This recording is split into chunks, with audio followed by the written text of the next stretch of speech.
వందనాలండి. ఈరోజు జనవరి 11. నేరారోపణ చేసే దేవుని వాక్యం, దాని గురించి కొన్ని విషయాలు జ్ఞాపకం చేసుకుందాం. హెబ్రీయులకు 4:12. ఎందుకనగా దేవుని వాక్యము సజీవమై బలం గలదై రెండంచులు గల ఎటువంటి ఖడ్గం కంటెను వాడిగా ఉండి ప్రాణాత్మలను కీళ్లను మూలుగను విభజించినంత మట్టుకు దూరుచు హృదయం యొక్క తలంపులను ఆలోచనలు శోధించుచున్నది. దేవుని వాక్యం అంటే దేవుని మాటలు కొన్నింటిని కలిపి వ్రాయబడినది మాత్రమే కాదు, కానీ మన భావాలు పంచుకునే వాహనం. అది జీవం గలది, జీవితాన్ని మార్చేది, మనలో పనిచేస్తున్నప్పుడు శక్తిగలదై ఉంటుంది. శస్త్రచికిత్సలు చేసే వైద్యుని కత్తిలాగా పదునుగా ఉండి మనం ఏమై ఉన్నామో ఏమి కామో అనే సంగతి దేవుని వాక్యం ప్రత్యక్షపరుస్తుంది. మన నైతిక ఆత్మీయ జీవితాల మూలానికి వెళ్తుంది. మనలో ఉన్న మంచైనా చెడైనా వెలికి తీసుకొస్తుంది. దేవుని వాక్యం మనకి ఏది చూపిస్తుందో దానివల్ల మనం కొన్ని నిర్ణయాలు తీసుకోవాల్సి వస్తుంది. మనం దేవుని వాక్యం కేవలం వినుటే కాక దాని ద్వారా మన జీవితాలను మలచుటకు అనుమతించాలి. పరిశుద్ధాత్మ వాక్యం ద్వారా మనలో ఉన్న పాపాన్ని, రక్షణ అవసరతను చూపిస్తున్నాడు. ఇది దేవుని ఆయుధం. ఇది ఈ క్రింది కథలో స్పష్టంగా కనపడుతుంది.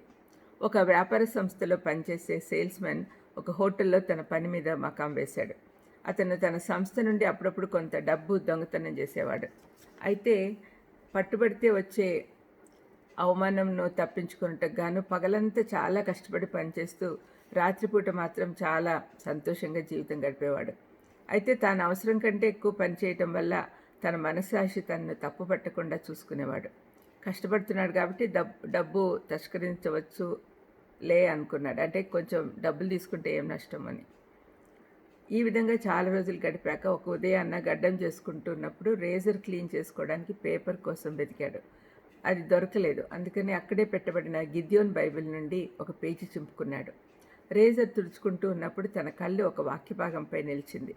పాపం వల్ల వచ్చు జీతం మరణము అని చూడగానే తన పాపం గుర్తించాడు. వెంటనే ఆ పేపర్ సరిచేసుకొని తిరిగి చదివాడు. రోమపత్రిక 6:23లో ఉన్న వాక్యభాగం అది. పాపం వల్ల వచ్చు జీతం మరణము, అయితే దేవుని కృపావరము మన ప్రభు అయిన క్రీస్తు యేసునందు నిత్య జీవము అని వ్రాయబడి ఉంది. చదివిన ఈ ఉద్యోగి భయంతో బైబిల్ 2 గంటల సేపు చదివాడు. అక్కడే తన మంచం పక్కన మోకాళ్ళపైకి వెళ్ళి తను తాను పాపిగా గుర్తించి తనకు రక్షకుని అవసరత ఉంది అని గ్రహించాడు. క్రీస్తుని తన సొంత రక్షకునిగా స్వీకరించి తాను నూతన సృష్టి గావించబడ్డానని గుర్తించాడు. వెంటనే తన సంస్థకు ఫోన్ చేసి తను తప్పు ఒప్పుకున్నాడు. అయితే అతను ఆశ్చర్యపడే విధంగా ఆ కంపెనీ వాళ్ళు అతన్ని శిక్షించలేదు, పని నుండి తొలగించలేదు. కానీ కంపెనీ నుండి తీసుకున్న సుంకాన్ని కంతుల వారీగా జీతం నుండి చెల్లించవచ్చని చెప్పారు. అప్పటి నుండి దేవుని వాక్యము మనుషుల జీవితం మార్చే శక్తి ఉంది అని, దానికి తానే సాక్షినని చెబుతూ తిరిగాడు. పరిశుద్ధాత్మ మన పాడైన జీవితాలను తిరిగి పునరుద్ధరిస్తాడు అని చెప్పాడు. కాబట్టి మనం అందరం కూడా తప్పక వాక్యం చదవాలి, మనల్ని మనం సరిదిద్దుకోవాలి. ప్రార్థన చేసుకుందాం.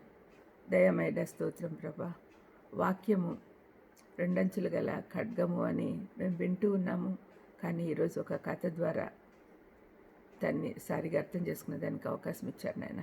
అవును తండ్రి, మేము కూడా వాక్యం ద్వారా సంపూర్ణంగా మారేటట్టు చేయమని యేసుక్రీస్తు నామమున వేడుకుంటున్నాను తండ్రి. ఆమేన్. God bless you.